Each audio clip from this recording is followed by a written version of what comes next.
Hey, Sonny Usoro here again. Today, I just want to speak to us about how the law of tithing can bring a curse on you. Yes, you heard me right.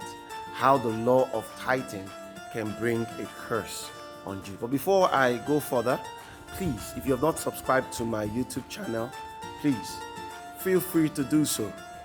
Subscribe to my YouTube channel and click on the notification bell so that whenever I upload videos like this, you would be notified. And some of my videos are very inspiring. I send videos that addresses very interesting topics. Some are very controversial topics, and then we address them in my videos. And so I'm sure it's going to be a blessing whenever you come up and watch my videos. Something would shift in your mind, and you have a better understanding of something. So first of all, I want to talk about tithing. What is tithing? What is tithing? Now, the word tithing, as the word implies, means a tenth part. And so tithing means 10% of something. So a tithe is taking a tenth part of an income or of something that you've received, of something that God blesses you with. Taking a tenth part is what we call taking the tithe of what God has blessed you with. And how did people begin to pay tithe? Now, there are lots of people who may not understand, because they believe that since it's something that has been done in the church, every time and again, so it must have been something that was introduced in the church. But the word tithe was first used by in Genesis, when Abraham gave a tenth part of what he had received from the war that he just embarked on. So he gave a tenth part of it to a priest, like giving it to God. So he gave 1/10 of what he received from the spoils of the war to the priest. Now, when Abraham did that, I need you to understand that it was not a law in the land. There was no law governing that. He was not asked or forced. There was no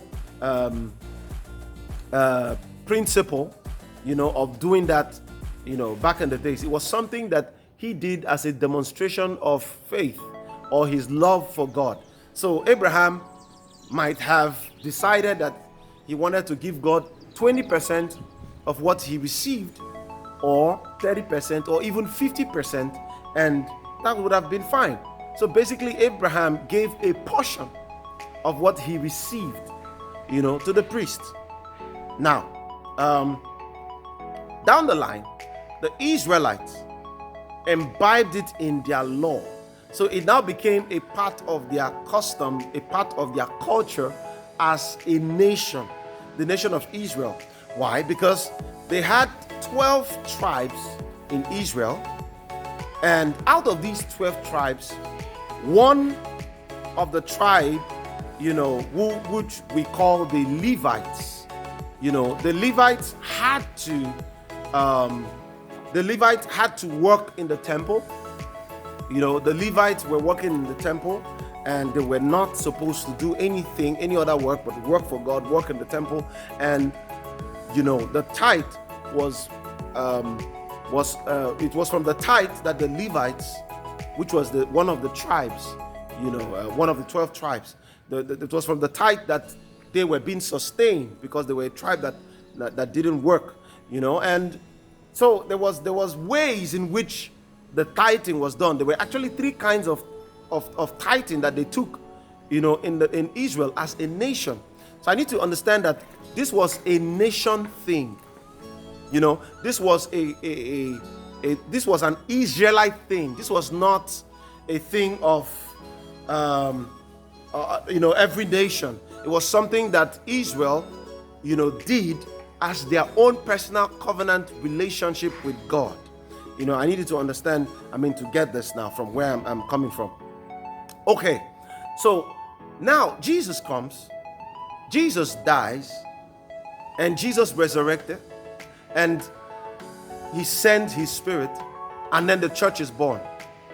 Now, throughout the church history as we know from when the church was born, and from the scriptures, looking at everything that has to do from when the church was born, we only hear Paul talk about giving.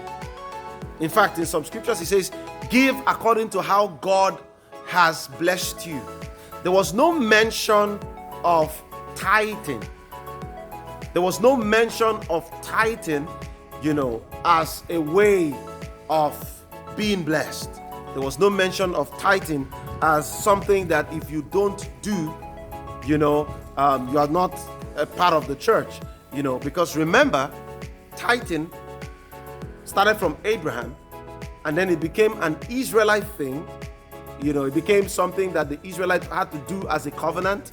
In fact, when in Malachi 3, the scripture that talks about bringing all the tithes to the storehouse, so that there might be meat in the house, was not referring to the church. It was talking to Israel as a nation. I hope you understand what I'm saying. It was referring to Israel as a nation. So they had to collect the tithes because it was their covenant with God as a nation, the nation of Israel. They had many other things that they did as a nation. One of those things was circumcision. Yes, fine, we circumcise now mainly for health reasons.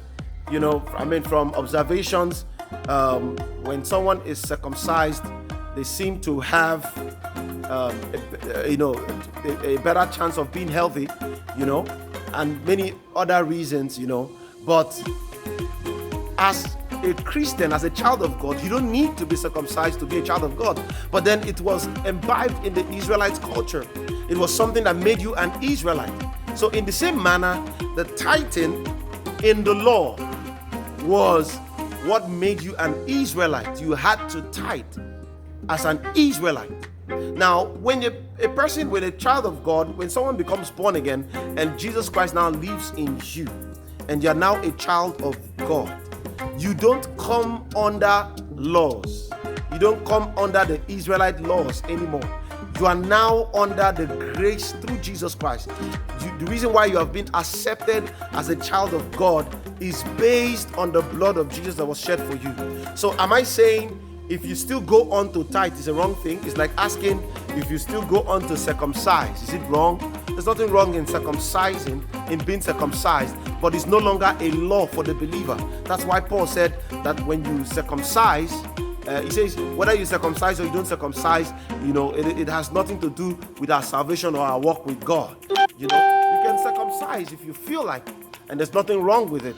And so tithing is not, God is not against tithing. If you decide to take 10% of an income that comes to you, and you decide in your heart that 10% is what you want to bless God with, or you want to sow back or give back to the work of God, to a priest or to the church or to the house of God, it's a good thing, but it is not a law thing.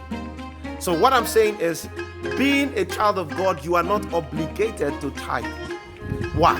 Because you are not under the Israelite covenant. You're not walking according to the laws of the land of Israel. And so in Malachi 3, he says, you have robbed me, even this nation. Which nation was it referring to? The nation of Israel. He says, you have robbed me as a nation.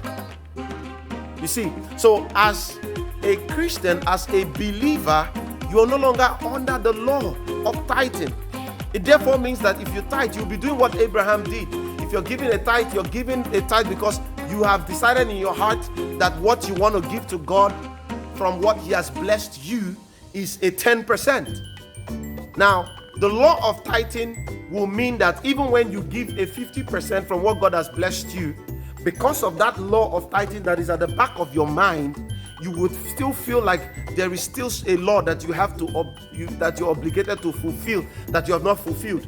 And so the devil uses that against you, because if you believe in the law of tithing, no matter how much you give, if you have not yet given that 10%, the devil will use it against you.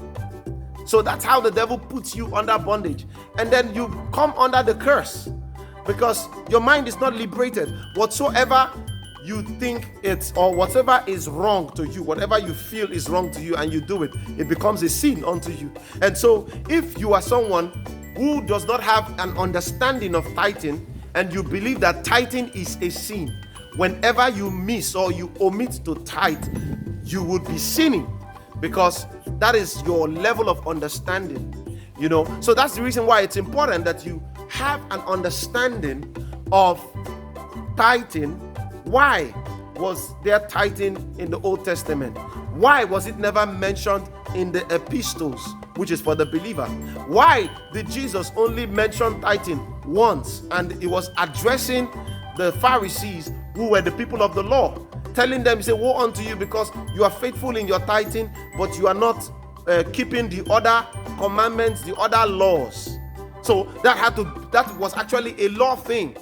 Jesus was not saying that because he was saying that in the church that was going to come through his blood after he dies, that they were still going to continue with the tithing law. Note that I am not saying and I'm against someone who tithes.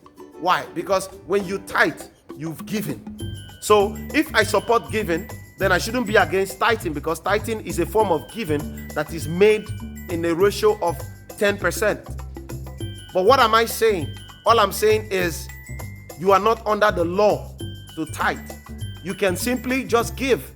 And what does Paul say? He says, let every man gather, so that there will be no gathering. He says, let them gather according to how God has blessed them, so that there will not be any gathering when I come. So they would have gathered the things that they want to give. They would have coordinated what they want to give according to how God has blessed them. So I believe in proportional giving. I believe that when God blesses you at a certain level, it should increase the level at which you give. Now that's proportional giving. But what I will tell you is, as a Christian, as a believer, there is no 10% law attached to your life that when you break, you're under a curse. No.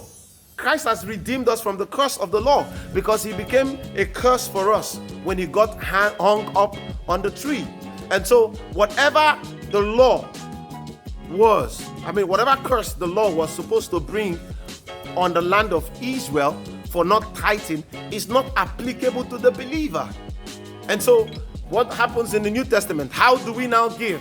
The Bible says, if you give sparingly, you reap sparingly. If you give bountifully, you would reap bountifully. So the ratio, the rate, the level at which you give would determine the level at which you would reap a harvest. So do I believe in sowing and reaping? Yes. I believe that if you are a giver at a high level, that things will come to you, you will be blessed at a high level. I believe that there is a proportional blessing depending on how a person gives. I believe that the rate, the level at which you give can influence the level at which you receive. It says, give and it will be given back to you. Good measure, present and shaken together and running over shall men give unto you. So when you give, you open more doors to be given to, because the seeds you sow, he says, don't be deceived, for God is not mocked. Whatsoever a man soweth, that shall he also reap. And so you would reap a great harvest according to that which you are sowing and which you are giving. And so you must know this from today, that tithing is something that you can do out of your generosity. One might be more generous to go beyond a 10%. There are no laws for the believer. But then if you choose to take the law of tithing, then you come under the curse of not tithing, because you have recognized a law and you believe it exists. And so the moment you are not fulfilling it, you are under the curse. And that's how you can come under a curse, by following the law of tithing. God bless you. Wow, I hope the video you just watched was a blessing. Please do one thing for me. Subscribe to my YouTube channel. After subscribing to my YouTube channel, please don't forget to click on the notification bell, so that whenever I send videos or upload videos, you will be able to see them and get notified. Thank you so much. God bless you.